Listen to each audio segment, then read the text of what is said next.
Sunt Costin Ioniță, român și creștin. Ca majoritatea locuitorilor din Bragadiru, sunt creștin ortodox, ceea ce nu mă împiedică să respect celelalte culte și să înțeleg pe cei care nu cred în nimic. Acum vă vorbesc ca un creștin. Sunt ca și dumneavoastră, motivat de tradiție.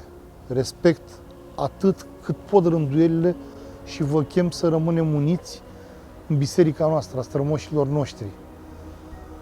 Săptămâna trecută am sărbătorit Duminica Floriilor, intrarea Domnului nostru Iisus Hristos în Ierusalim, cu care începe cea mai dureroasă săptămână din tot anul, amintind de păcatele noastre pe care a venit El să le ridice.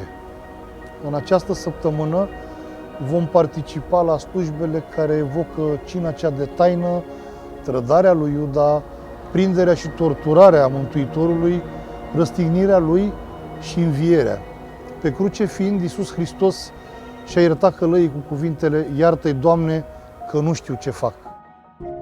Așa se cuvine să ne iertăm și noi unii pe alții, să ne iertăm adversarii și chiar vrăjmașii, dacă din nebăgare de seamă ne-am făcut vrăjmași.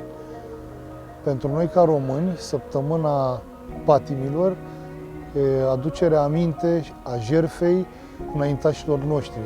Se cuvine să ne pomenim eroii din toate timpurile care s-au jertfit pentru noi ca să trăim. Jertfa transformă moartea în nemurire. Eroii devin nemuritori pentru că rămân veșnic în amintirea noastră. Iar jertfa lui Hristos este însăși chezășia învierii noastre și a vieții veșnice.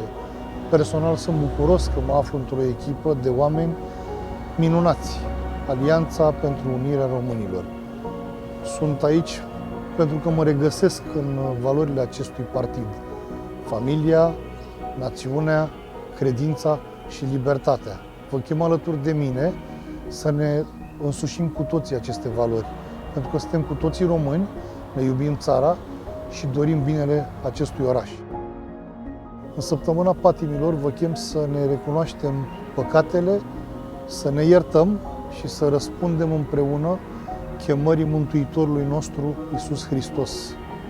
Să vă iubiți unul pe altul, precum v-am iubit eu pe voi. Frați români, uniți prin credință, vom birui. Așa să ne ajute Dumnezeu.